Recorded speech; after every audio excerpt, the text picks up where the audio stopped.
Is a light worker.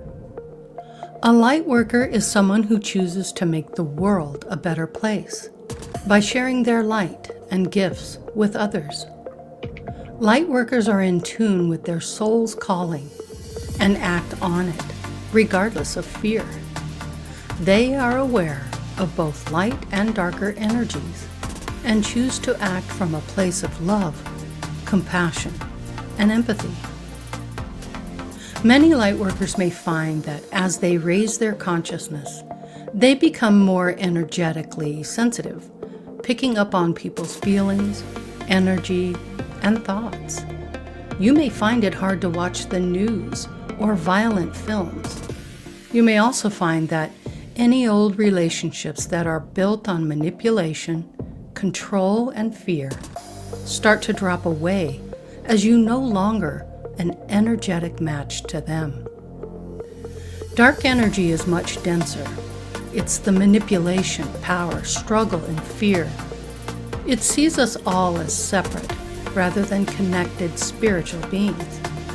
It goes against the flow of the universe.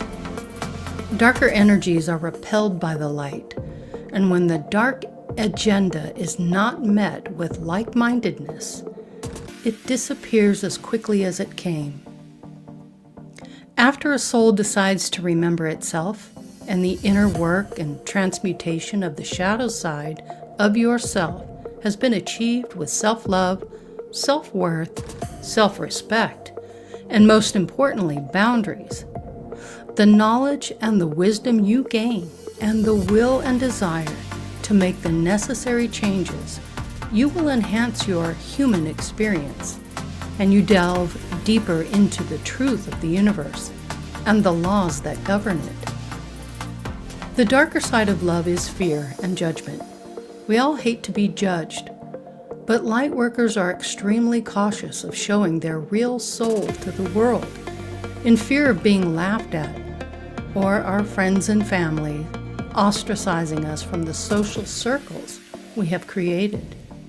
You hate to be judged, even though sometimes you sit in judgment yourself. Because sometimes we create a persona that we show to the world, but then after we have a spiritual awakening, we do not recognize the actual persona. And this is the one we've created for ourselves. This can cause massive fear in your conscious mind to be the real you. But once you step over that fear, there is no stopping you.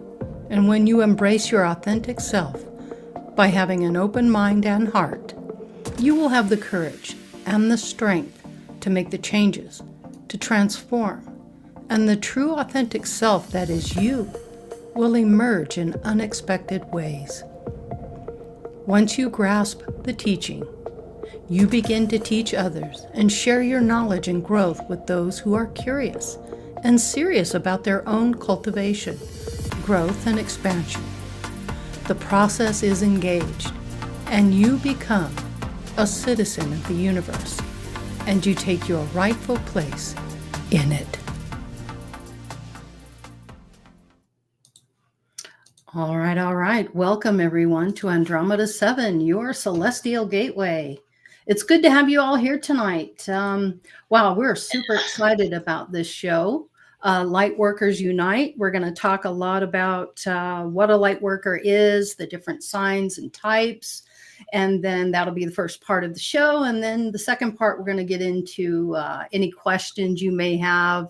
And we'll share our opinions, thoughts and opinions and ideas about the subject. But I want to thank, first of all, Brian, thank you so much for bringing this to everyone's attention.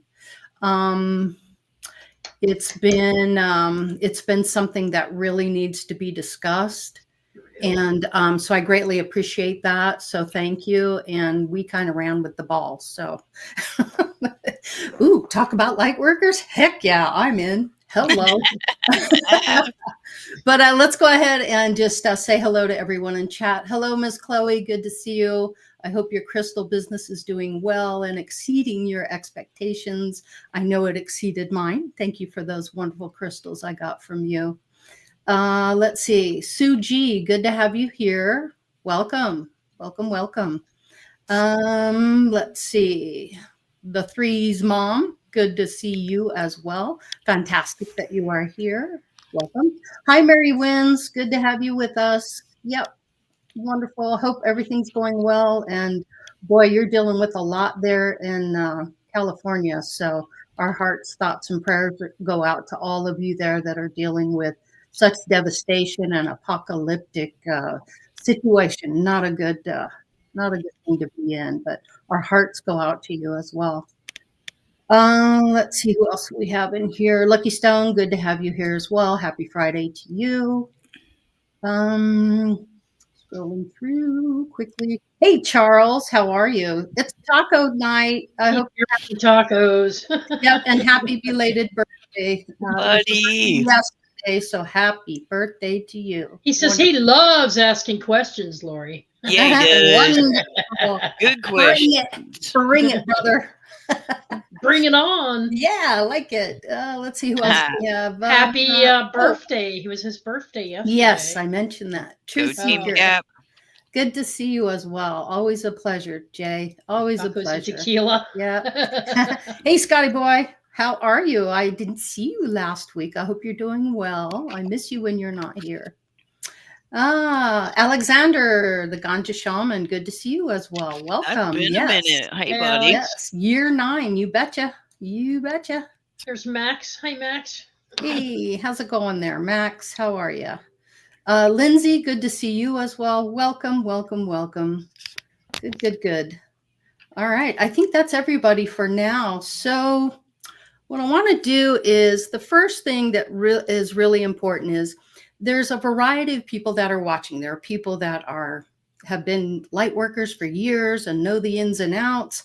And then there's others who are curious. What is this light worker stuff? Am I a light worker? I don't know.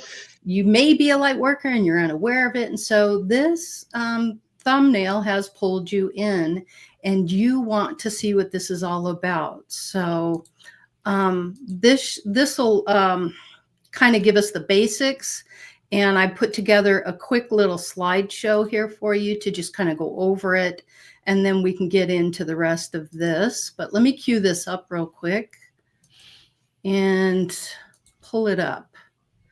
All right. So without further ado, let's just jump right in and get started on this. So everyone, what are the signs you're a light worker? How many out there are just like, I don't even know what it is? Seriously. So these are, I think, 6 signs that you're a light worker. So first and foremost, you intuitively know that you are alive for a higher purpose, one that is directly related by awakening and transforming your own life and the lives of others by helping to raise the collective consciousness of human beings. Another one is you are highly intuitive. And you've had innate wisdom about life since the time you were young. You are naturally a philosophical and spiritual. And often you perplex people with how you seem to know so much for your age. I've known many people like that, Sophia. I have a strong feeling that you fall under a lot of these categories. Indeed. So it was interesting when I was doing this research, how many I fell into. And I went, oh my goodness, this is really eye-opening. Though you connect with people easily and is part of your purpose to help them, you are somewhat of a loner. You are sensitive to other people's energies and can only take it in doses. Ooh, do I know that one? Number 4, your young life set you up for a series of traumas. Now, how many of us in this have dealt with major, major traumas, okay? Like unbelievable. These are the challenges and other difficulties. So you understand that these were not intended to hurt you. Rather, they were to awaken you as the healer you are now. Because you got to know the opposite. You have to understand the duality of both before you can do anything else. Number 5, you are constantly on a mission to improve your own life and the lives of those around you. Your core drive in life is to identify what needs to be fixed and how can you possibly make it better, or how you can possibly make it better. Though this sometimes becomes a shadow of perfection, when used the right way, it is an incredible gift. All right. Number 6, you are naturally creative, and your healing process often involves some kind of art, writing, or one-on-one healing modality. Now, I once had a friend who could take away a bruise on my body or an ache or a pain just by holding me and touching that area. And she would get really, she would perspire a lot, which was the way her body transmuted the energy. And then as soon as she let go of my arm, the bruise had disappeared, which was just fascinating to me. Number 7, you are the epitome of an old soul. You are wise, mature, and seem to have experience of many lifetimes, despite being far too young to be tuned in as you are. So I think it's really important to know that we all come in at the same time. We've all been here for the same amount of time. Just some of us have more experience than others, and that's why you feel that that some people are a little more evolved than you are. It's not that they've had more lifetimes. It's just they've had more experience and expansion than you have. It's really simple. All right. So this is interesting. This was what really got me thinking. So what are the different types of light workers and what are their functions? All right. So what is it? Well, you've got healers. Now, healers, these are the light workers that have the template to help humanity, animals, and planet healing in one form or another. They are here to help humanity, which is a lot like you, Jasmine. That is where you fall into. 100%. Gatekeepers. These light workers are here to guard and work on the different energy portals of the planet. That's fascinating. Messengers. These light workers specialize in retrieving messages from the spirit world. They are good at tuning into the spiritual messages from the other. Light keepers. Now, light keepers are light workers who are able to hold the light no matter what. When it's light, they are the light. When it's dark, they are the light. They remind us to seek and see everything as light. Then you've got astral travelers, know how to travel to other dimensions via dreaming. They are carriers of the universal creative energy and generate innovations. That's fascinating too, because they're tapped into the universe in a way that allows them to encompass all things, bring it together for the good of humanity. People like Tesla and creative inventors like him. Way showers. As the name suggests, these types of light workers are here to show others the way. They are here to be the living example of the change they wish to see in the world. A lot of us are like that. Grid workers, also known as protectors, they safeguard normal people in the physical realm from negative energies in other lower dimensions. And then you have ascended guides. They are the light workers, however, they operate from a much higher level of light. A lot of ascension guides might feel as if they live more in the ethereal realms and who are actively undergoing an awakening in this lifetime and are here to assist awakening humanity's ascension. So many important aspects to all of this, isn't there? Then you've got the divine blueprint holders. Now, all light workers have their own divine blueprint. Just as Sophia has her blueprint, Teresa has hers, I have mine, Brian has his, and Jasmine has hers. They retain a higher vibrational frequency that everyone around them, than everyone else around them. When disaster and chaos ensue, these light workers neutralize the chaos. They are experts at converting codes from this blueprint to achieve ultimate awakening. So, in other words, they know how to awaken themselves through codes. And that's what triggers their awakening. That's what brings them into it. They delve deep, accessing codes that awaken themselves and humanity big time. All right. And then we get into psychics, clairvoyants, psychics, and seers. While everyone does have access to their psychic abilities and they can use them if they choose to develop them, and they are very in touch with their higher self and their third eye chakra and is wide open, meaning they can see things beyond the 3D, which is the dimension shift acquired to tap into that energy. And then we've got the transmuter. This is a light worker with incredible, powerful energy systems and the capability to transform any dense energy into something useful. Who knew there were this many? And these are just some. These are not all of them. These are just some. Excuse me. And then there's the angelic light worker, are individuals who have a strong connection to the angelic realm. Guilty. They work closely with angels to bring love, healing, and spiritual messages to the collective. Absolutely. And then you have your manifester. And these are people who have the natural gift of making whatever they want a reality. They are able to easily bring things from the 5D into the 3D world. And they're creators of the divine blueprint, experts at using their energy to attract whatever they want. You all know those people. They're like, they say something, they're going to do something, and bam, there it is. They just like magically are able to manifest things. And you're sitting there going, how the heck did they do that? Unifiers. These are the cosmic weavers discerning the interconnected tapestry of philosophies, thoughts, and truths. And their gift lies in bridging people together by identifying commonalities within different philosophies. They're very positive and optimistic. You all know those types as well. No matter what you say, no matter what's going on, the sky could be falling, the roof is caving in, and they're still optimistic. Okay. So those are the unifiers. So these are just some of the light worker energies. And I'm wondering what resonates with you.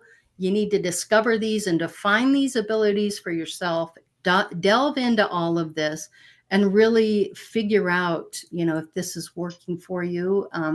Does anybody in the audience and on the panel resonate with these? I'll begin with you, Sophia. Go right ahead. How does that describe you? Well, a lot of it describes me in different varying degrees and intensities. Mm-hmm. Obviously, very psychic, messenger, astral travel. A lot of people don't know about the astral travel part. Mm-hmm. But I feel that all of us have these gifts and abilities to varying degrees and intensities. It's like the old 80s equalizer back in the day. We all have that potential depending on what's going on and what is best, not only for ourselves, because some of us have responsibility. So if we're astral traveling and giving messages, that's going to take away from other things that are in our soul contract. But the one thing that I also like about this is it proves over and over and over again, we are a team. We need each other. My best friend in the entire world, 41 years of putting up with me. When I am in a flat spin, she is that voice of reason. She's that calm. She's that cheerleader. She is everything I need in that moment and more. And while she may not feel that she's gifted, she's intuitive. Boy. But she doesn't do what I do. But I wouldn't want to be on this earth walk without her. So I feel that people that don't feel they're very gifted maybe you are the wingman and an asset of somebody who is. So don't discount at all your influence and your contribution, because this is a team. This is 100%. Just because it's just their spirit showing me like a flower, just because you're not the blossom can't be without the petals, without the roots, the water, the dirt, correct, the fertilizer. Correct. And the insects that pollinate said flower. It's all a system, and it's divine, and it's sacred. And I love this conversation because it can really validate people's experiences and help pull us together. Yes. And you know what? Even if you're a good person, let's just say you're somebody out there, and I'm going to throw this out here. My sister has the biggest heart, and she'll help anyone. And she does a lot of good for people and things that nobody knows about. Like, for example, they're out shopping and there's a homeless person over there, and the poor guy's having a heck of a time. She'll go over there and hand them $100 and ask them to go get some help and do whatever they need to do. And she doesn't go around telling everybody about it. She just does it. So you're considered a light worker as well, because you're spreading love and light. Okay. Just by being who you are, the good person and the good natured person you are, and the service that you give to others makes you a light worker. You're part of the positive light. Yeah. How about you, Jasmine? You resonate with these descriptions? Yes. As Sophia eloquently put it, some more than others. Fancier words than that, but I don't. Yes, I do feel like we're probably all a little bit into them, but depending on what your goals are, because like the first thing that you said, knowing that there is a bigger purpose, or knowing that all the crud that we went through was for a reason, and it wasn't just happen chance, and it wasn't, it was just the day of the day. Like, there's actual merit and beauty behind it. So I do agree with a lot of that. And I like the idea that the fact that we're a team, because like the example that you gave about helping people and doing that stuff, I can see people like that everywhere, right? But they let different things separate them, whether that's race, religion, or background. It's nice to see that there is a unifying spirit that kind of connects us all. Yep, most definitely. Well said. Very good. Brian? Yeah, there's a few of them that I resonate with. There's a few of them that I don't, but you all know that for the most part, I'm a healer, and that is my passion, what I love to do. And you're a Reiki master? Not yet, but they are, I think next month they are going to have the Reiki master class. So, I think there's a couple of us right here that will become Reiki masters. Yeah. That's awesome. Yeah. Beautiful. Great. And Teresa, how about you? Did you resonate with more than say 5? Only because I know you really well. That's funny. Yeah, several. Yeah.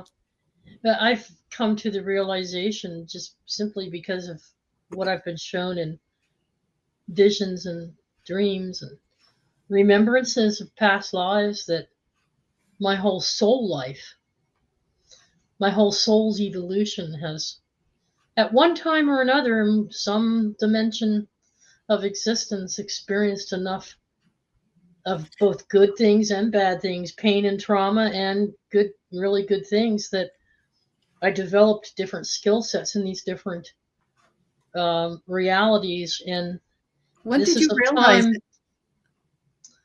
Well, I've been slowly realizing it. It's been unfolding as I've come to understand different aspects of myself. As I've gone into meditation and actually connected with and communicated with different versions of myself from different timelines and different lifetimes. In several, I kept repeating the same function, like a shaman or a healer. In another lifetime, I was more of a uniter, created programs and public services and social services that would bring people and communities together. There's other timelines where I did it through music and artwork, through the expression of spirit art, what we call spirit art today. There's just different ways to lift other people up, but always, always, always I've been some type of a light worker. Mhm. And I just would not think to use that label prior to coming into the new age and talking about it in that way. The other thing I've discovered is that there's, in addition to these different types of light workers themselves, I'm starting to learn the difference between what it means to be an earth angel Mhm.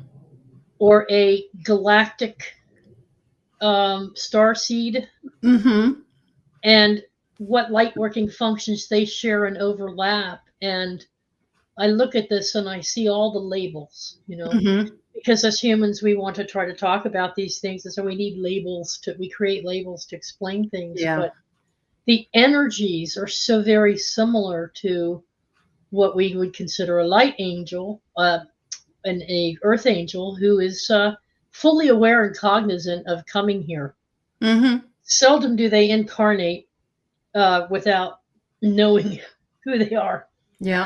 I think we come in as a label maker. Yeah, we come in as a label maker. Yeah. And these earth angels, they've been through all this pain, all this trauma. They've done their ascension. They've passed their initiations. They've moved into other frequencies, higher frequencies. They're in a domain where they made a conscious choice, just like we did for our personal growth and development. Some of us did. The Mhm. earth angels decided to come here and incarnate as well again, Mhm. not to learn new lessons or initiations, but to help those of us that need to get through all this. And when I look at some of these people, and they don't always know 100% who Mhm. they are, they figure it out when they come here, because there's a certain amount of amnesia for them too. Mhm. It's Those just that they light get to it codes. quicker. They just get to it quicker, and Mhm. they end up providing those light worker functions of a medium or a psychic or a Reiki healer or a yoga master, whatever, a spiritual development coach, and the list goes on and on and on. Mhm. But they really are angelic energies that have already ascended in a way higher, whereas the rest of us, I think, are looking at our soul evolution to the next step up, which is actually to be within that realm ourselves for eternity. And so I saw the similarities, and I wrote down what came to me in meditation with my guides is earth angels are typically aware of and connected with their higher angelic selves. They are also ascending along with the planet, raising their vibration and integrating the light, increasing awareness of their higher selves. And I am an angel after all. And they're transforming back into their angelic self. See, that's what the Earth School, that's what this whole planet does. It brings you into the matter, and it's so dense you have to work your way back out of it again. Mhm. But when I was looking at that, looking at they're just, if you're a person who has a really super strong passion for the angelics, and you want to, and you're exploring mediumship, or you're one of these people who gets psychic downloads and messages for other people, and you just have a passion for doing it, Mhm. and a strong pull to the angelics as opposed to, say, the earth elements, or to the angelics as opposed to galactic beings, then you're probably an earth angel doing the light work of an earth angel. Mhm. Think about it. And just Likewise, unaware. and just unaware of it, yeah. Mhm. And then there's those that have the exact same attributes I just talked about, but they have a very strong passion for connecting to something that's off world. Yeah. They want to explore. And when I do my astro travels, I've seen and dealt with energies of planetary bodies where I know I've been there. I know it. And I have had some visions of some life on Mars. I've been on a ship. So I'm one of these hybrids between one who is drawn to the galactic energies now, which I never was. There's some people on here that would be laughing at me that knew me 4 years ago because I was going, "Are you on drugs, people? Are you watching too much freaking Star Are Trek?" you all right? Yeah, yeah. But now I connect with Bashar myself. I connect with Bashar. I don't connect with a lot of galactic beings, but I connect with him, and I'm open to connecting with more. But my passion, my true passion, is connecting with the angels. So if you find yourself going, I just don't feel like life started for me here on this planet. Yeah. I just don't feel like, I'm fine with Earth. It Mhm. goes through its weird stuff, but I'm really drawn to another solar system. I keep staring at the Pleiades and I or can't stop staring at. Arcturians. Yeah. And I Yeah. want to learn everything there is to learn about starseeds. You've got that drive most likely because you are a starseed light worker.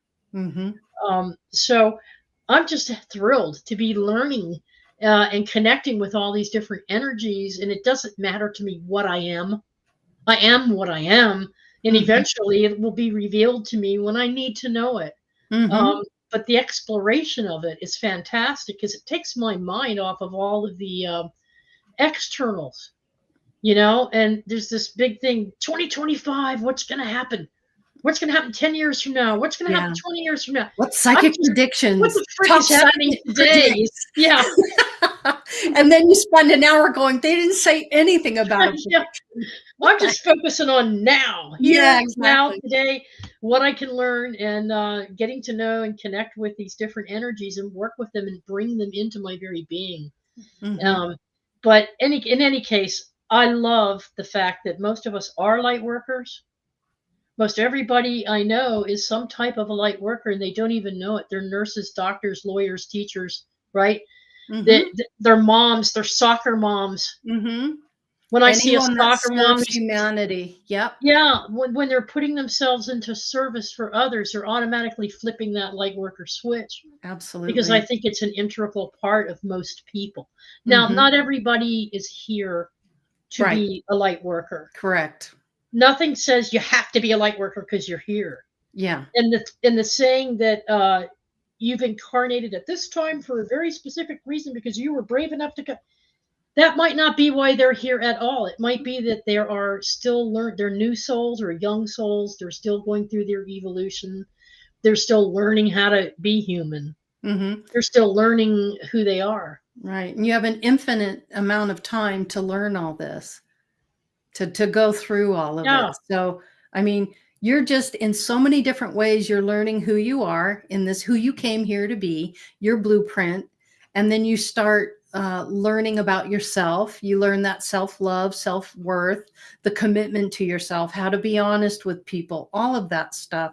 Once you grasp all that, then things really start to happen for you. But you're right, the galactic thing is big. Now, see, Grumpy Stacks, I am a worker who wishes he had light. You do. You do have But light. it's hiding under a basket right now. Mm-hmm. This might be your time of transformation to reach into your darkness and work through the darker things that are happening, but not to see them as failures or to see them as insurmountable hurdles to achieve. Once you've gone through it, your light will start shining more and more through the light. Think of a woven basket, and slowly little rays of light make it through those little eyelets in the basket until eventually you just explode like a volcano right out of the basket and shine your light everywhere. That Mm-hmm. happens to a lot of people. Yeah. So you do have light. Don't talk yourself into thinking you don't. Right. You do have it. It's just that you're working on things that you need to be working on right now is what I would tell folks. Mm-hmm. Anyway, enough. But I'm just so Yep. excited about the topic, and Yep. thank you, Grandpa Brian, for bringing it up. Go ahead, Yep. Brian. Go ahead. Okay. Can I explain how we got to this point, why we're doing this show? Sure. Yeah.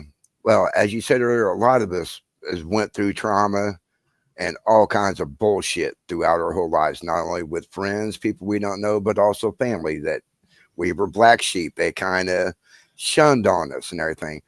All that was nothing but building blocks for your spirit, not only to grow, but to get stronger to this point of 2025. It's all happening now. 2025. it's a 9. It's about endings. I don't know if you guys know the true definition of apocalypse, but apocalypse, what it means is the truth revealed. Mm-hmm. And what's going to happen this year, there's going to be a lot of truths revealed, and it's going to start screwing with a lot of people, especially the truths about religion and government. People are going to be going, oh my God, I've been lied to all my life. What am I going to do now? How am I going to get through this? This is where us as light workers are going to become the new spiritual leaders. We're going to have to help. We can't be sitting there telling people, well, I told you this was all fake. I told you they were lying. We can't do that. It has to be, what can I do to help you get through this? How can I help you understand? So we're going to become the new spiritual leaders in our communities. Mm-hmm. And we're going to have to help people get through these times. That this year is going to be really rough. I mean, really, really rough on everybody. Mm-hmm. Not only are we in a spiritual warfare that happens every 75,000 years because we're into the grand harvesting, and whenever there's the grand harvesting, there's always spiritual warfare. But we're going to be in a warfare for us to survive as humans against those who want to control us. So it's not just a spiritual battle. We're fighting 2 battles right now. The day that we had the meeting, that Sunday, and we were talking about doing this show, that night, I was attacked by a spirit in the astrals while I was sleeping. And I kind of put a hurting on that spirit. Well, the next night, that spirit came back with another spirit. One thing that I've done in my meditation, and I think everybody should do this, get your armor, have your armor ready for when you go into the astrals. Yeah, your protection. I have 2 weapons that I take with me, and they're both crystals. So when these 2 entities started attacking me in my sleep that night, I put on my battle gear and I grabbed them 2 crystals, and it seemed like, you know how dreams, it happens like that. I guarantee you I was battling for 2 to 3 hours because when I woke up, I was so exhausted. Mm-hmm. But I won the battle. Mm-hmm. And it's going to start happening more frequently with us because the negative entities and energies are not wanting to let go of this world. Yeah, And I understand what you're saying. I think the biggest battle that we have is with ourselves, and not correct. so much something that is outside of us. But it's interesting that you're experiencing that, and I find Right. that fascinating. Yeah. And we're going to be the new spiritual leaders. So we're going to need not only to come together, you're going to be the spiritual leader in your community. I know I have a nice community, Nick, Jasmine, Sophia, and others, that we can actually get together and go out and help people get through a lot of this, Mm-hmm. and show them ways that we've been able to do and get through. Yeah, gotcha. So yeah, it's a year where, like you said, Lightworkers Unite, because you in the chat room, you're going to have to go out into your communities and research and find like-minded light workers in your community so you can work together with them to help your communities. Mm-hmm. It can be done individually, but if we can get into groups and help our communities when everything starts falling apart, to help them get through this as light workers, I think it'd be better if we can, like I said, do it as groups in your So communities. perception is the key. Yes, Brian, perception is the key. So fascinating. I want to highlight this comment from Mary Mansfield. And not everything that happens to us is a lesson for us. We often play a part in the lessons of others. There's 8 billion stories unfolding on this planet, and they weave together in unexpected ways. Heck yeah. Wow. What a pack of wisdom you got there, gal. I love it. Go ahead, Brian. Mary Wins approached me one time about that. She's like, well, why do I keep going through the same lesson? I've learned it. I was like, yeah, but that lesson may be teaching someone else. Mm-hmm. So just because you're going through the same thing over and over again doesn't mean you're not learning a lesson. You might be helping someone else with that lesson. So not to impugn your message, Brian, but I resonate here with Charles's attitude towards it. I think 2025 is going to be amazing. I feel a fantastic shift of energies is upon us that is going to be wonderful. I resonate with that. Yeah, because it I is resonate with that too. Excellent. But I'm just wanting people to be prepared just in case the shit does hit the fan, that they'll be able to cope with it. And yep. You know, Brian, and I'm not impugning it either. I agree with you. I've been through spiritual attacks. I know what you're talking about. But I've come to a point, I jotted this down because I was thinking along similar lines this past couple weeks. I was sharing this with Laurie today. This is my journal entry after communicating with both galactic and angelic beings. So I wrote this down. What is my response to what some people claim, as you're claiming, that is going to happen, right? So don't take this the wrong way. This is how I'm working through it. This is the way I'm doing what Laurie just said, okay? I don't want to assume that I know what's coming. I don't want to make any assumptions about any of this because things keep changing drastically. It happens in little bits and here and there, but there are so many changes and shifting going on. And there's many potential outcomes for everything that's happening in this country, on this planet, even in our universe, right? So all of it I see is a reflection of what's going on inside. It's an outward reflection of what's going on inside us as individuals and as a group, collective of connected beings, okay? So within, so without. And every one of us, because we're intricately tied to this planet, is also feeling what the planet is going through because the planet is evolving and ascending as well. So all these climate changes and volcanoes and fires and floods and all these horrible things that are causing so much trauma, which will help some people with their lessons. It's a cleansing, it's a purification, and it's an evolution in our development. So I see the earth shifting, evolving, and ascending to a higher dimensional vibration of itself, just like we are. And the human vessel of the soul is, of course, shifting right along with it. And I can feel the natural order of things. So I'm not concerned about dark energies attacking me. I'm not even putting that thought out there. And I'm not worried. Now, this is me. I'm not worried about focusing my attention on those things that try to make me think that they have power over me in some way as to affect my sleeping habits or my eating or my interrelationships with other people, because I have now gotten to a point where I feel secure within my knowing and understanding of my own power. Not that I won't create a trifecta with a group of people, not that I won't enter a prayer group, not that I won't team up with other people to do meditations or incantations or rituals, because that helps people when they are feeling at that moment they're most vulnerable. But I'm not going to sit around thinking about it all day and every day. I'm going to work on my own inner transformation.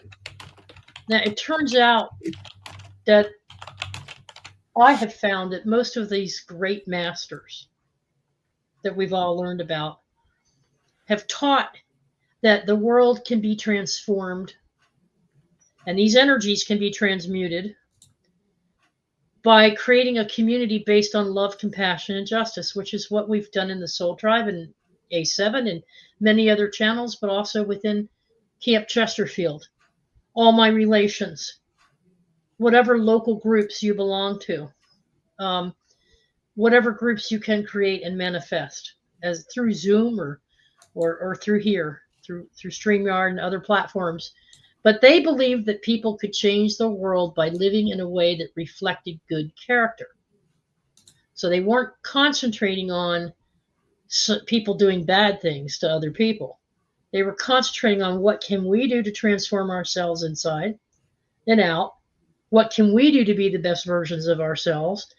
And then through example, showing that light so that others can go, oh, well, that's a good way to do it, or that's something I can do. Sophia?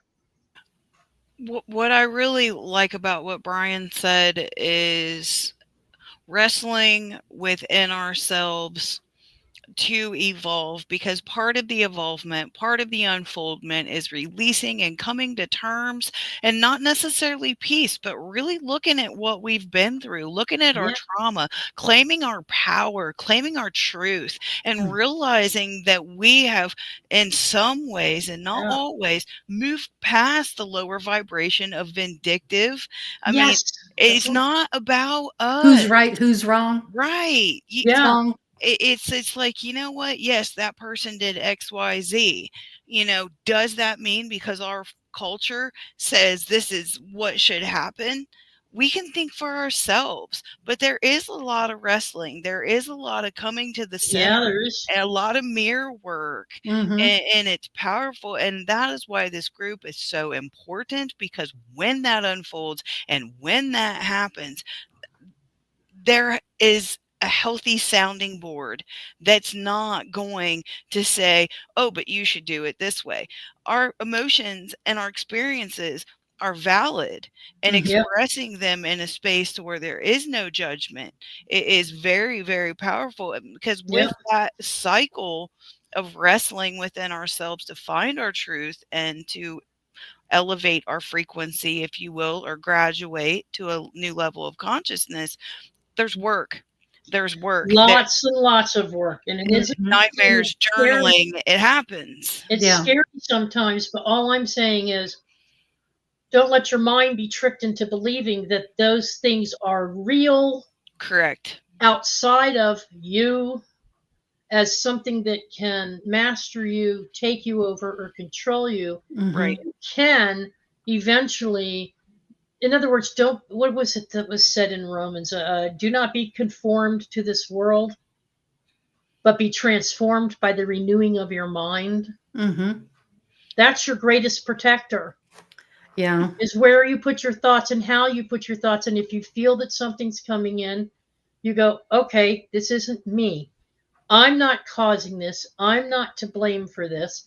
It might be leftover remnants of some old juju that I had to dump. But I have been transformed. I am new. I am different. The new is now. The new is here. That's the old me. This is the now. This is the me that I have created now. So nothing can come in and penetrate me. Yeah. I've got one thing real quick to finish my thought. Sorry, Jazz. I need to get to Nick and Jazz as well. Go ahead. Yeah. The one thing, as far as like the wrestling, only those that are worthy of the test will be tested. So if you're going through it, throw your shoulders back and do the best you can, and don't do it alone. Yeah, I think he is. If you're being tested, give it what you got. If you got to throw your shoulder into it or tap in one of your besties, through it. Go. Right. Thank you. And Charles did say here, we must also remember that each person's experience is valid and can only speak from where they are. The goal is to hug your shadows and transform them to beings of light. Bingo. You're absolutely right. That's what's up. Yeah. Thank you, Charles. Makes total sense, bub. Yep. Well said. Thank you for that. Yeah. So Nick, I see you in there fading in and out of reality. Clouds. That was cool. What say you? What's the question?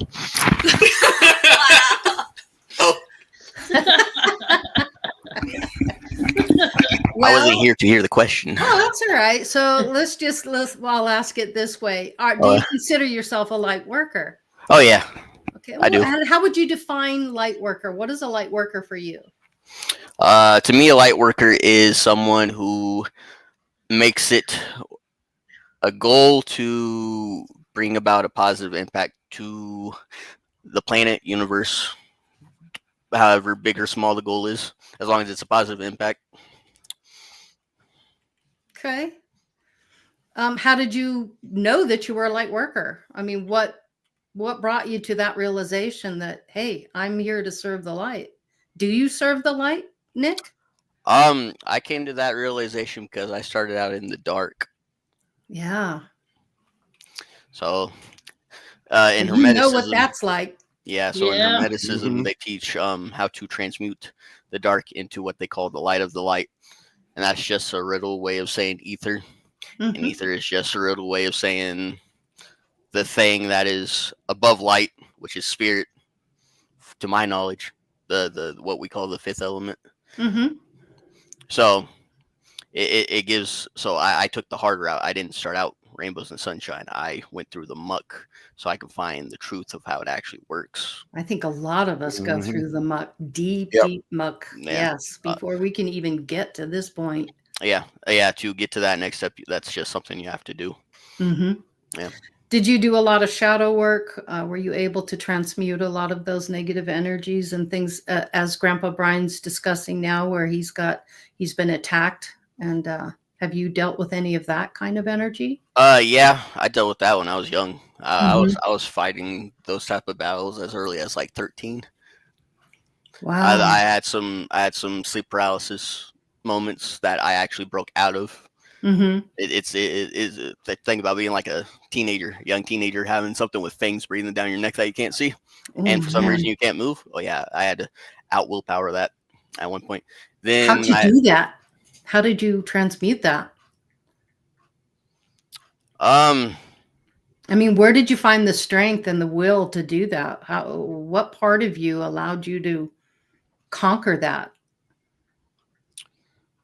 my audacity. Mhm. I would say so. Sheer will. My willpower. The Willpower. best way I can describe it is that Willpower. I instinctively knew how to control Reiki when I Mhm. was young. Like I was already experimenting with it, and like I've always been like the optimistic, like I know what I'm doing Mhm.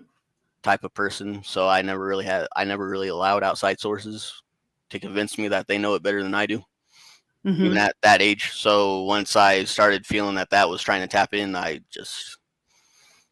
standed in my power. I'm like, you're not.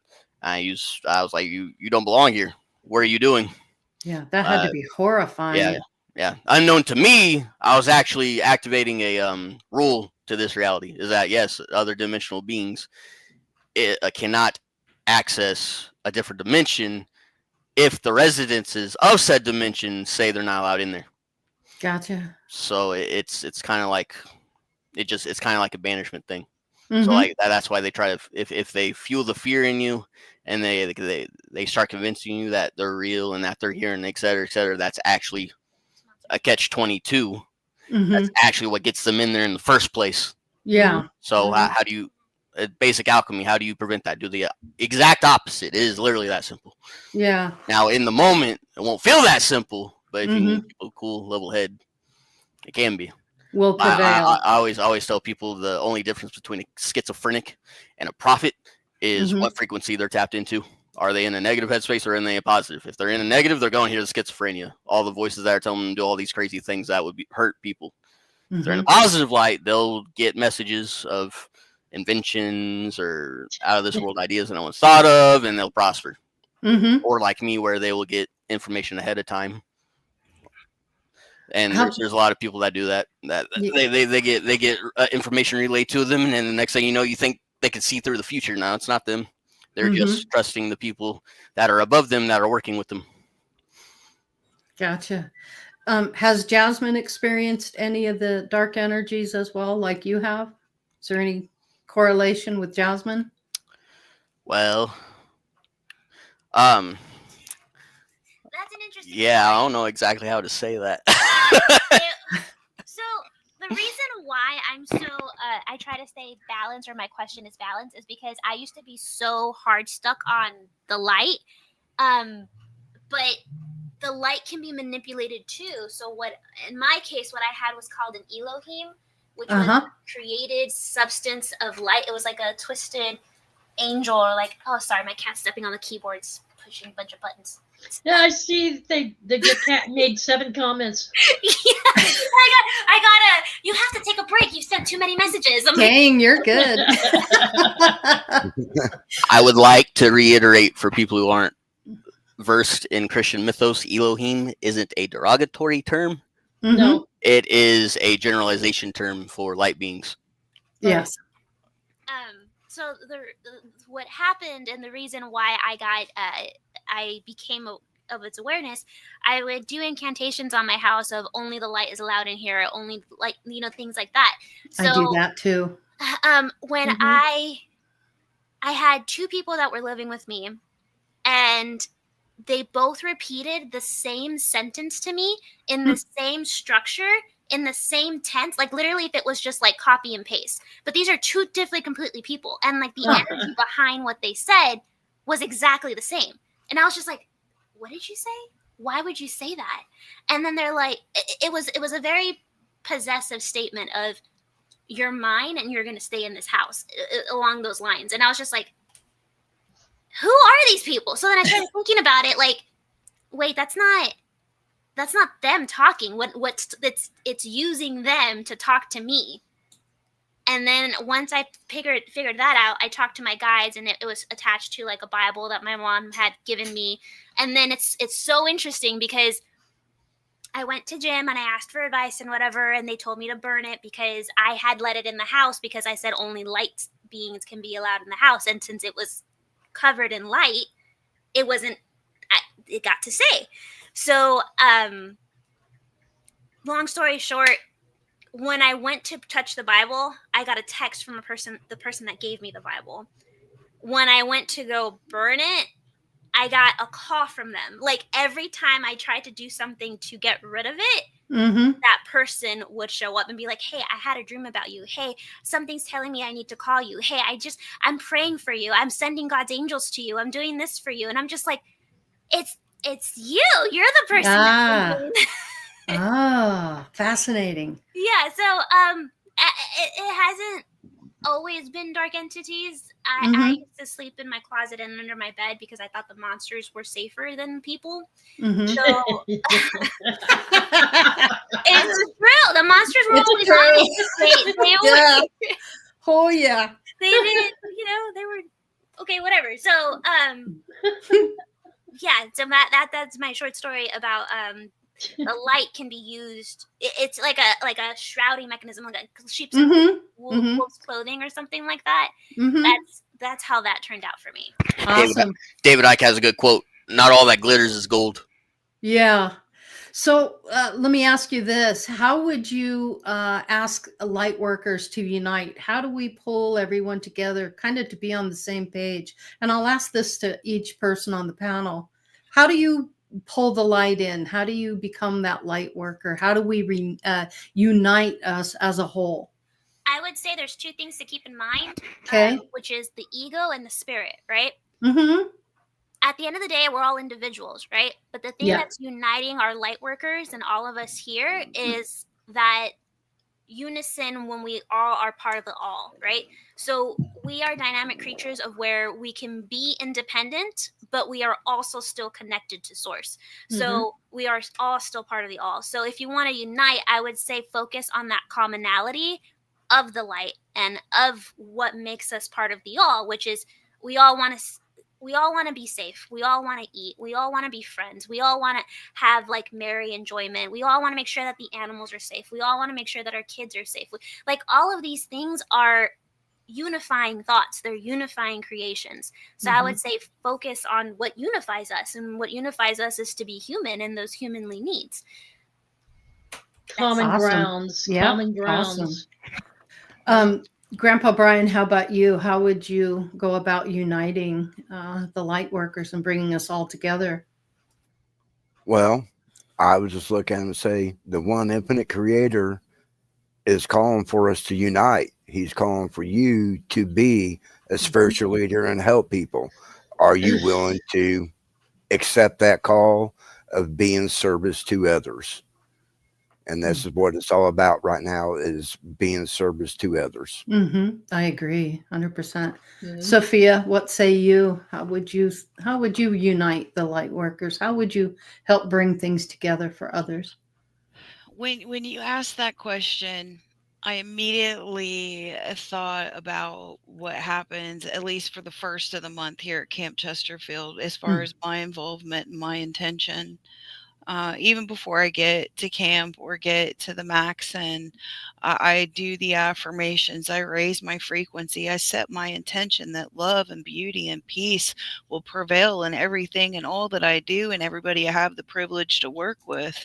So controlling your mind, setting your intention to function at the highest frequency, and to remind yourself it's not all about me.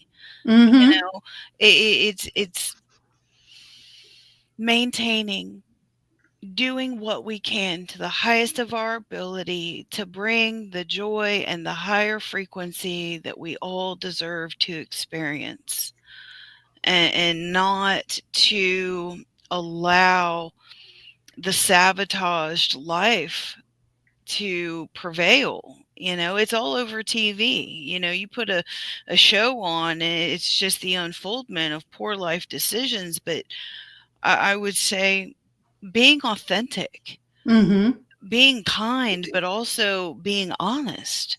Um, and knowing that, you know, I was somewhere earlier today and it says, you know, you don't have a practice life. I mean, do we have multiple lifetimes? I'm of the persuasion of reincarnation. Absolutely. But each one has its place, has its purpose. And I feel it, especially people like this that are awake. It's our responsibility to get the most out of what we have and what we bring energetically to the table. Let's go. Let's go. We can do it. It's in the mind.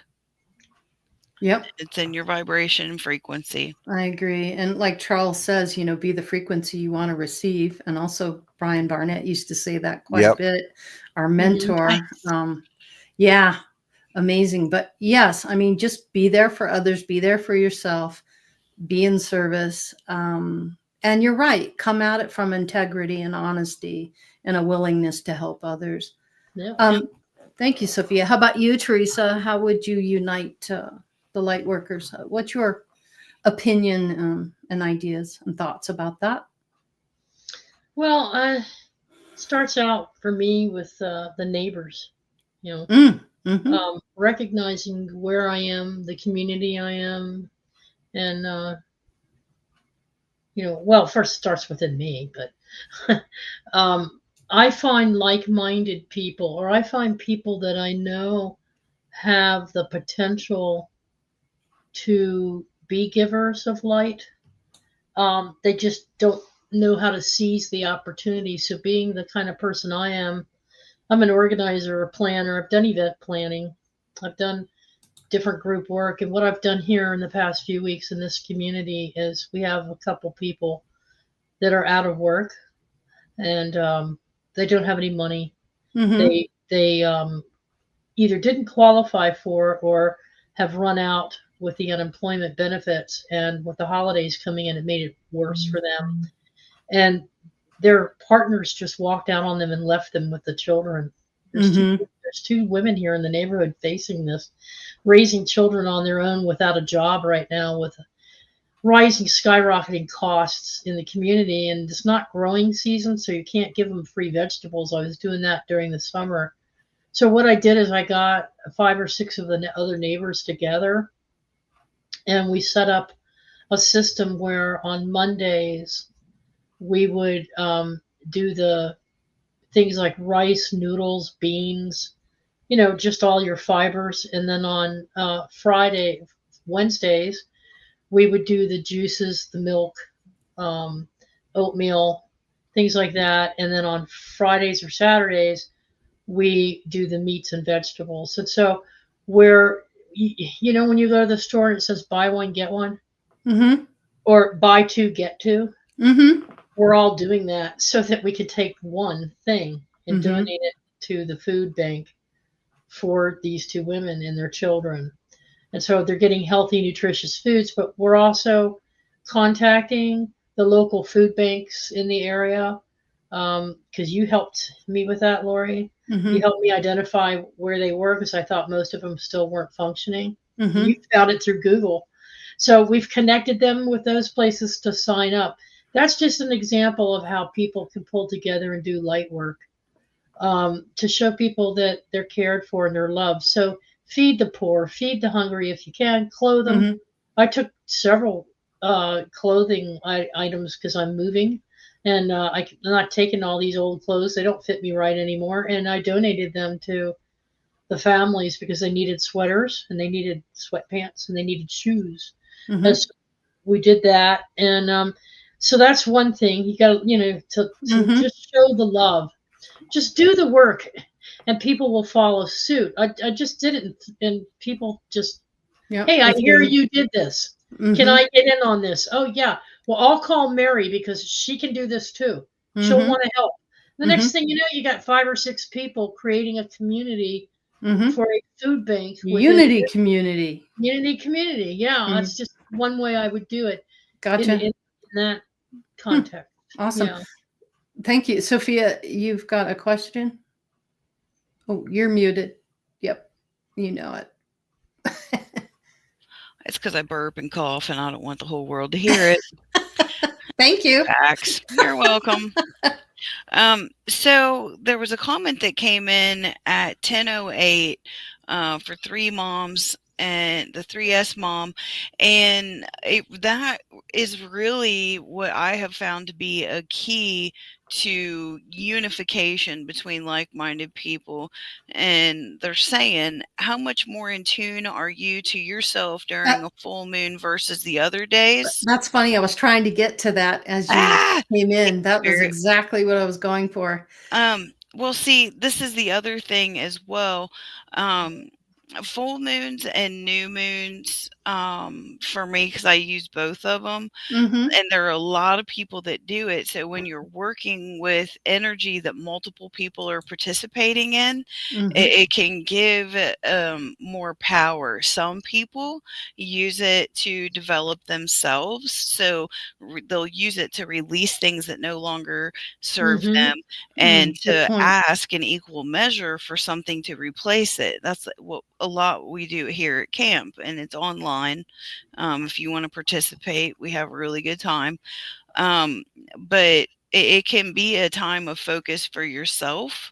But Mhm. if you find yourself in a good place, where you're balanced, you can turn that sacred, for me, time of year to serve others, to help, bring things into a higher level. So if you're not firing on all cylinders, you can use the full moon and the new moon, and depending on which full moon and which new moon is what flavor of or facet of life you're navigating, and that just comes with practice, you know. But that's a really good question, because that is a unifying practice that a lot of people employ, so that can help you connect and tap into the collective energy, because a lot of people do that. So that's a good question. Very I like good that. question. And I noticed even for myself, I feel those energies as well, and they're heightened and they ebb and flow with that energy because we are part of the earth. We are grounded to it automatically, and we feel it. Just as the moon affects the oceans and the tides, we feel that emotional energy as well. Would you agree, Grandpa Brian? Oh, yes, most Mm. definitely. Do you experience that too? Yes, I do. Mm-hmm. Yep. Maybe not every day, but I do experience that. Mm-hmm. It's interesting that Courtney is asking some questions in here about the youth. And so, yes, there are some heartfelt ways. You don't even have to ask really hard these days. Most of them will jump in. We had a blizzard here. We got like 8 inches in a very short period of time, and layered with ice. And the elderly people couldn't dig out here in the community. And we had the local group of the Damascus Sports Association. They're all teens, and they all pulled together without even being asked and just started calling each other. They're like, if Mom can call Mary and call Teresa about getting food to these people, then we can at least use our musculature and get exercise. And so they dressed up, and we made them hot chocolate, and they were digging people out. They were digging people out all the way at the top of the hill. They made it fun. And they made it fun. They had a snow fight in the process and built a few snowmen in the process. These are townhouses that have level stairs that go way up high. So these townhouses are on the top of a hill, and the association doesn't do their steps. So you got layers and layers of steps, and so the youth group's pitching in and doing that. The girls are actually working on knitting the hats, to hand out hats to the children. So we lost a lot of businesses during the thing, Mm-hmm. and so they haven't come back, and so a lot of people are in jeopardy of losing their housing, and the food costs have risen so high that they can't afford decent food. So, and they don't for some reason they're not considered poverty level because they've set the poverty level so low, so they can't get food stamps. They're not qualified. So in other words, they're still getting enough money in that they're not considered indigent or poor enough to make it into these programs. So they're caught in between. They're in an in-between space, and they can't. So and a lot of them are frustrated, angry, upset, short, quick-tempered. But what this is doing within the community, with everybody activating their little service switches, they're even setting up prayer groups. I handed out 3 or 4 of the Andromeda cards. I don't know if any of them are watching tonight. I hope you guys are watching. I'm giving you a kudos. So you can, with the younger ones, they seem to see it, Courtney. I don't know how else to explain it. Not all of them, of course. Mm-hmm. But when you do stuff like this, the power, for lack of a better term, that energy, that vibration is so strong that it's like a domino effect. Even the most resistant ones will join in because that's what their teammates are doing. Right. Or that's what their peers are doing. And then once they feel the joy of giving, it only took a half an hour, or it only took an hour. It was no big deal. Yeah. And once they get that feeling, it ups their vibration and they want to do it. Mm-hmm. They want to do it. So they learn by doing. Set the example is what I would say. Mm-hmm. Go ahead, Brian. Go ahead, and then we'll go to Jasmine. With the youth, there's a lot of youth coming in now that they already have that knowing. They know their purpose in this lifetime, what they are supposed to do. Mm-hmm. So I'm not saying all of them, but there are quite a few nowadays that are coming in knowing what their purpose in life is at this time. They're coming in with that knowing. Yes, exactly. Thank you. Jasmine? I was going to say, like what Teresa was saying, sometimes you'll just be moved by spirit. Sometimes that situation will find you. You won't necessarily have to go find it, and you'll be moved by spirit. Like, I remember even when I was part of the religion, I was moved to talk to these kids of like, no, like, this is your life. Like, once you get old enough, life becomes way more than just your parents and than just your house, than, anything like that. You have decisions. Like, you don't have to be whatever you don't want to be, if that makes sense. But I would find these words and I'm just like, well, I don't even know this kid. Yeah. Or we would be out preaching or whatever, and this lady said, oh, don't feed my kid. Like, he doesn't deserve to eat. And my mom and I looked at each other like, what do you mean he doesn't deserve to eat? Mm. And then she's like, well, because every time he eats, he just throws up. He's just looking for attention. So we just don't feed him. And I'm like, no, we're not no. If wow, that's not gonna fly. So my mom, I looked at my mom, and my mom's like, yeah, go ahead. And I'm like, and I went and I talked to the kids. And usually when I talk to kids,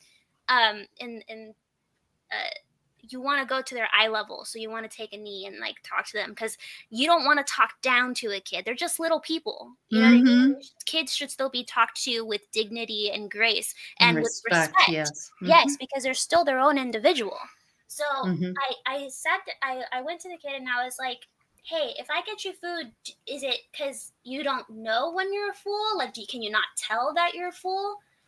And then he's like, no, I can tell. And then I'm just like, so why do you keep on eating till you throw up then? And he's like, because that's the only time they pay attention to me. And I was like, ooh. I was like, okay, how about we Oh. make a deal? If we get you food, can you can take it home and eat it later if you want, but you don't have to eat to that point, right? And he's like, okay, can I sit by you? And I'm like, yeah, sure. And all he is just talking about Minecraft, talking about his tests, talking about school. He just wanted someone to talk to. Mm-hmm. And I just sat there and I just talked to him.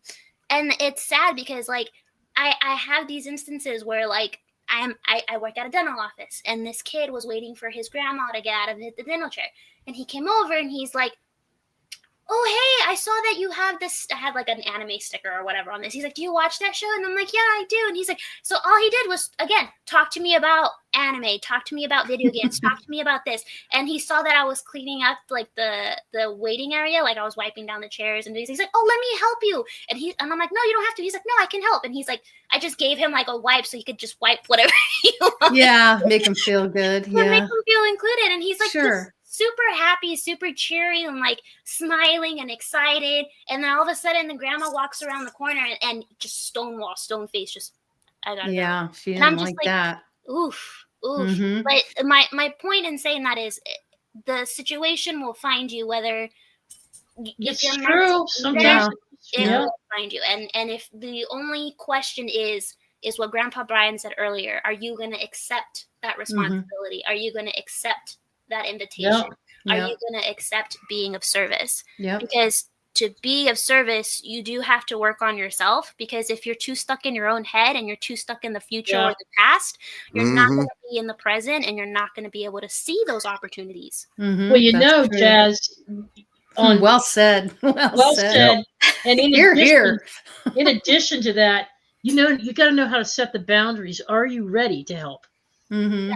If helping is going to put you in a bad situation or a negative financial situation or affect your health in a certain way, I couldn't go up there and help dig snow out, but I could help make the phone calls and pull the people together. Right. Yep. I had 2 sacks of rock salt, so I donated a bag of that rock salt because I knew I wasn't going to use it, even though it was given to me by my brother. But the point is that you do need to know if you're ready.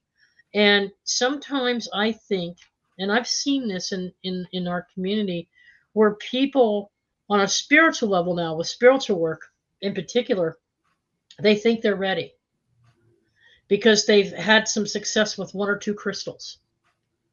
And I'm not saying don't practice or go out there and try it, but you're trying to use your energetic psychic powers, abilities, or healing powers without any formal training. You're doing it before you've had a buildup of activities to know how your body's going to respond to it. And I've seen by accident things not go so well. And then what happens is you get discouraged and you hide your light under a basket. You retreat. So it's better to set up a trifecta or triangle, a triad of brothers and sisters that can help you. Take some classes at a local spiritual center, or take some online training, or get yourself ready to do the light work that you have a passion that you think you might be able to do. What do you think about that? Real quick, I wanted to comment on what Jasmine said about the kids. Children, we are the example. You as the adult, Jasmine, are the example for children, and you're setting the example for being the adult. And so you're the way shower for them. And I think it's the same way when you're a light worker. You're showing the way by being the example. Sorry, Teresa, I just had to get that in there. Yeah. Do you guys want to hear what I think? Sure. Oh, sure. I think what people need to do is to get some disambiguation and discernment skills. Watch the discernment video for more in regards to that. And if we need a disambiguation video, I could do that one sometime because I'm good at doing that. But the reason why I'm saying that is because I've said this before, but not everything that is light is good. Not everything that is dark is bad. For some reason, some unholy, ungodly reason, we have been conditioned to divide everything. We do it in politics. We do it in colors. We do it in genders. We do it in our favorite football team. like it's there's so much to it. Do it in religion. Do it in on the basic concept of light and dark as it is. This is how people stay disconnected. Mm-hmm. Instead of focusing on, oh, I'm light, so the dark is bad. Maybe you should start focusing on, okay, I'm light, but the guy on the left on my light side is trying to nuke everyone. Mm-hmm. Even though that dark side hasn't done anything to deserve getting nuked, maybe I should focus on stopping the guy with the nuke. That's trigger happy instead of being prejudiced on the other side. Mm-hmm. Yep, agreed. I think that's a giant problem in today's society. Mm-hmm. I think it's been a giant problem ever since the void got cracked into two sides. Mm-hmm. It's been a constant issue, and this paradox will not end Mm-hmm. until we start seeing it for what it is. And this will get real heavy real quick. What I'm about to say next. You might think your significant other is the bee's knees. You might think your parents are the bee's knees. You might think your best friend of 50 plus years is the bee's knees. But if you really sat down, let go of the bias, and see their actions and how they have either uplifted you or stagnated you for your entire life, maybe you'll actually be able to keep the people that are supposed to be around you and get rid of the ones that are supposed to get rid of. Mm-hmm. That is a hard pill to swallow because we are also conditioned to think that blood is everything. Yep. We are conditioned to think that you have to boundaries. That's what I just wanted to get back to. Whoever you're married with. Mm-hmm. Right? These are conditions that have been placed on us by not just the dark side, but the light side. Mm-hmm. Yep. Yeah, agreed. What is the deal with the obsession? I don't get it. I personally do not understand it. The obsession of Separation is what he's talking about. Okay. Likes to keep things. It's a psychology trick. It's a trick to keep people. Oh yes. Because when there's division, you start thinking of the us versus them mentality, and you keep moving the mic. Yeah. Us versus them mentality, and that's when you start getting more votes. That's how you start getting more money, and that's the basis of manipulation. So divide and conquer. Yeah. Exactly. Yep. So that's why this program is so useful, because we're being united on our common ground, no matter our age, no matter our religion, no matter our background, no matter what, because the only place to go is forward.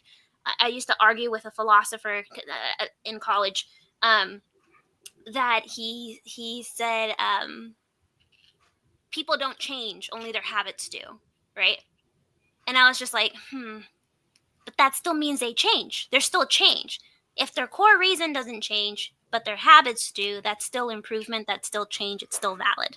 So I would just say that, like Charles was saying, be the light you want to see in the world, and don't be discouraged if you're surrounded by darkness. Be the light to break open that darkness. Yeah, and also Charles is saying, so let's get back to the Lightworker Unite. I agree. Yes. What are the things we can do to help others recognize their light, know that they're light, and assist them in their ascension to that light? How do we as light workers help those who are just learning how to do this? Well, for one thing, we can teach them the difference between light energy and dark energy, because there is a difference between the two energies, and how you work with them. Yes, I just wanted to say there's a different vibration. Yeah, it is at a different vibration. I was thinking about it from the last video. I didn't mean to say that darkness or evil does not exist. It does. It's just depending on. There is another piece of work that says no one's evil. It's just the circumstances. We don't know what we would personally choose until we're in those circumstances. Yeah. So that's all I meant about it. Yep, we understand that. Sophia, what can you interject into this? How do we get those light workers to come together? Listen to them. Because if you are in the space with another light worker, listening and being listened to, is how that's Havamal 44. If we're going to bust off with some Romans, let's bust off with some Havamal, you know. And Havamal 44 is talking about being a friend. You know, Yeah. you listen to them, you share your mind with them, you exchange gifts with them, you know. And I would say, how do we unite? We learn to be a friend to ourselves, and we realize that listening to someone is also a gift. You don't have to speak to be effective. Just And being emphatic present. listening skills. Yeah. Yeah. Yes. That's also a very underrated, powerful tactic. It's just simply, it's like when someone's grieving, you know, there really isn't anything that you can say that's going to comfort them, but your True. presence and your most valuable, unrenewable resource, your time and your energy, you know, just share space, share thoughts, and treat other people how you would want to be treated, you know. Be there for others. Be that Yeah, support. Be that light. be available, be healthy, be present. There's a lot Yeah. of powerful in the silent moves that Yeah. we make. Yeah. That's Absolutely. what I'm getting. Right. Gotcha.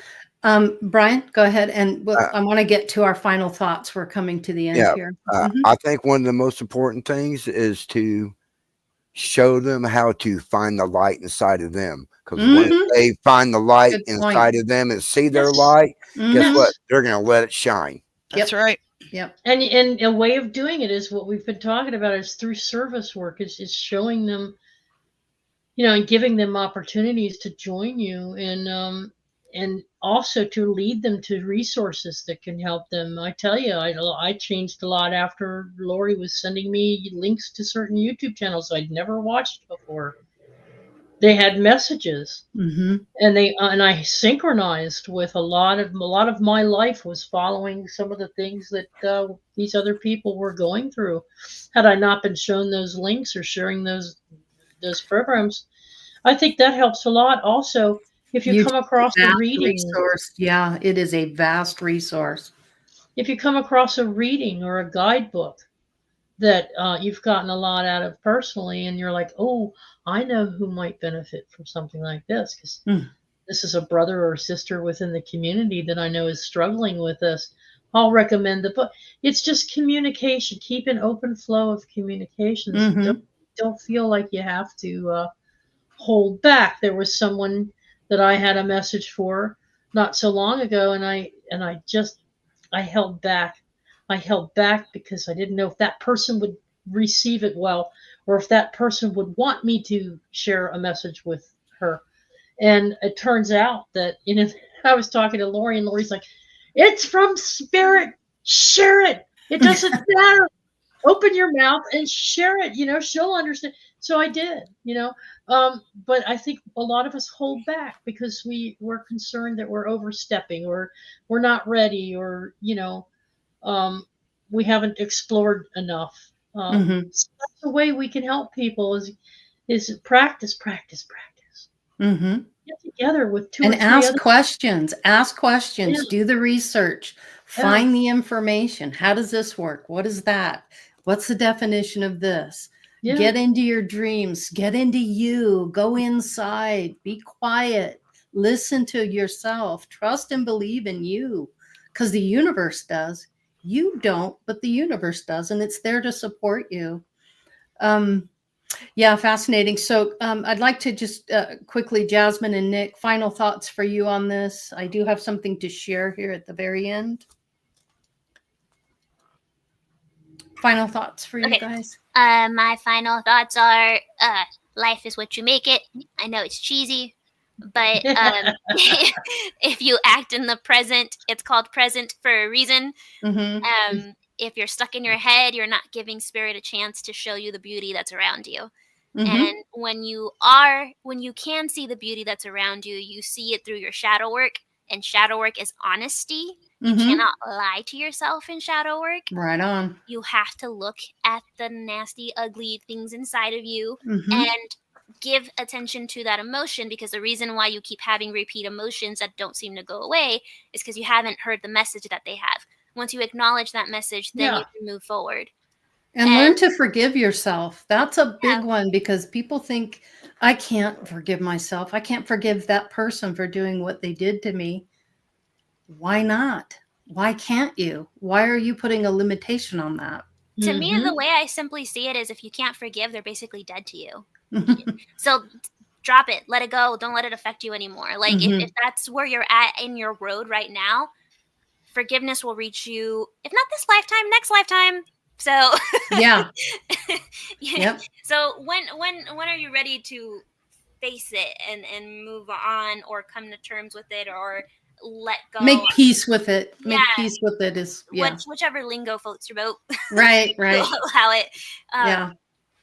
But my to wrap it up, what I'm saying is, if you know yourself, you know your own darkness and your own shortcomings, and that's a healthier. I trust people more that have done that, which is like when we had our first slide about lightworkers going through darkness. I trust you guys a whole lot more than I would with someone that hasn't gone through any darkness, because to me that's a ticking time bomb. Like, when are they going to blow up on me? Like, you guys know your limits, you guys know what's going to tick you off, what's not going to tick you off. You guys know yourself quite well, where I'm not putting myself in danger trying to figure out what your triggers are.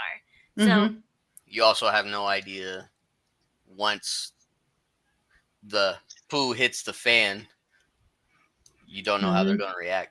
Are they going to be able to handle it, or are they going to self-destruct, and are you going to become collateral damage because of it?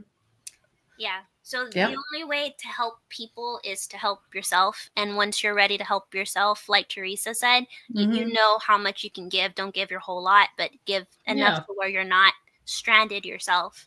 And once you have those foundations, I feel like Brian said, let your light shine, and then life is wonderful, and life will be beautiful, and things will keep coming to you, because you'll be attracting that kind of magic in your life, and be the magic you want to see. Yep, most definitely. Nick, final thoughts? Thank you, Jasmine. Okay. I appreciate you. So the Kabbalion. Sorry, my leg's tired. So the Kabbalion teaches us that if you are thinking in a certain way and it is creating a paradox, it is inherently incorrect, no matter what it is. If you find yourself in a loop doing the same result over and over and over again, you are currently stuck, and you need to stop doing what you're doing, change it to break it. That being said, this goes back to the division thing. If you want to be an effective light worker, you cannot look at the dark with prejudice. To look at the dark with a form of hate is a paradox. Okay? I hope everyone understands this, because if you have fear or hate or prejudice or any of those negative branched out emotions towards the side that is not what you identify as, that is even more so the polar opposite of what your side represents, you are inherently showing the world that you feel that same way about whatever side you're on, because that's how polarity works. I would agree with you, absolutely. And I don't think I think it's more along respect it. Yeah. And understand it for what it is. Yeah. And know how to transmute it and work for it. But to hate it, no. Yeah. I never got me anywhere. Yeah. Never said you had to have a fond response over it. Never said you had to live there. Never said you had to acclimate to act exactly like them. No, that's not what I'm getting at. I'm saying you have to accept it. Hey, take it one step further, Nick. What about if not just accepting it, but actually acknowledging it in such a way that you're grateful for what it's giving you out of that interaction? And you might not know what the outcome is yet, but instead of fearing it or hating it, transmute your own thought about it and say, whatever this is, it's making me feel horrible, but I'm not going to run from it or be in fear of it. There's something positive that's going to come out of this, because I just know it. Because almost every time you go through something like that, you do come out learning something quite valuable, don't you? Let me put it this way. Every time something hurts me, and instead of me retaliating, I embrace it with love instead, I get what I want. There you Yeah. go. You get what Yeah. you And want. it's not just me. Every ascended master, if you pay Yeah. attention to their stories, took Sure. the exact same approach. Yeah. You cannot What fight you hate give with out, hate. yeah, what you give out, you get But back. now, Yep. understand me clearly, people, when Cause I and say effect. this, Mhm. okay? Please, Mm-hmm. don't take this the wrong way. Please understand where I'm coming from. You cannot tell a person who has been harmed bodily, physically, or mentally that they should love that dark energy that that person did to them. They'll never get that. They won't trust that Yep. until they've lived through it and transmuted it themselves. Themselves, yes. So as a light worker, it's very important to understand that there are, I hate to say the word limitations, perhaps cautions would be a better Mm-hmm. word. There are things you have to have an intuition about. You cannot go that far with someone. Had someone said to me 20 years or 30 years ago, forgive and love and you should learn, and I would have just like been ready to punch them beyond belief. And I would never have returned to them or talked to them or interacted with them. So, be kind, don't be naive. To sum it up, there's a big difference. Mm-hmm. Big difference. I'm not telling you to sing kumbaya with someone who put you through trauma. Yeah. Yeah. But what I am saying is that you have to learn how to navigate that. Mm-hmm. But as a light worker, you're trying to help someone navigate that. So what we can do is give them the tools, the meditations, and work with them on energy, take them through some healing. And Sophia, I know you want to say something here. Yes, please. You feel the same way I do, and you know what Yep. I'm talking about. Yep. You understand me. I do. I would say propose the thoughts, suggest the tools, offer the acceptance, Mm-hmm. Allow space for them to navigate their valid emotions in a healthy way. We don't heal anybody, first of all. Right. No. We create and allow a sacred space for that person to discover the balance, the peace within themselves. It may take months, it may take years, it may be a lifetime situation. But knowing when you have the privilege to share space with somebody, however uncomfortable that it may be, as that person discovers their truth, there is an opportunity for us to learn something. And if not, it's a space for us to be grateful. Yeah. Because if that person crosses our path, there's generally a good reason why it happens. So I would say, as far as uniting ourselves as light workers, I don't believe in coincidence. Natural law really doesn't endorse coincidence. But I would say, if you find yourself in a certain situation, hold yourself to the highest level of accountability. Mm-hmm. Because not everybody has experienced or read the books or obtained enlightenment. You know, some people are still, like Nick said, some people are still in the darkness. Mm-hmm. Yep. And it's a privilege to be, at least, if not the light, but if we can interact with them in a positive, kind fashion that will give them the inclination that they're safe. Mm-hmm. Yeah. Yeah. And that I felt more safe with those who just wanted to love me and show me there's another way, or to accept myself. I liked it when they focused on me and not all the trappings of the spiritual world. You know, like Brian Barnett. It's like you don't need to learn what a sigil is. Mm-hmm. You don't need to know how to cast a spell. Intent is powerful. You know, it's just tuning into the right frequencies, and I suggest you do it with the people that, Yeah. the mind. And so, anyway, I don't want to say too much more because we're getting late. And Laurie wants to wrap it up. She has a download, a very important download. Yeah. But I would just say thank you to all of you light workers and fellow spiritualists out there that are shining your light.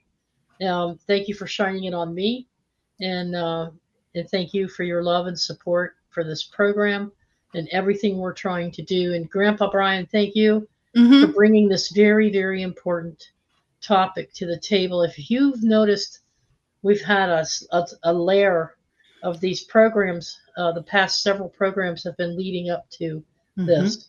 Yeah. And that's our way of sharing, slowly building it, a crescendo, if you will. And this is the epitome of it, because this is a very scary time for many people.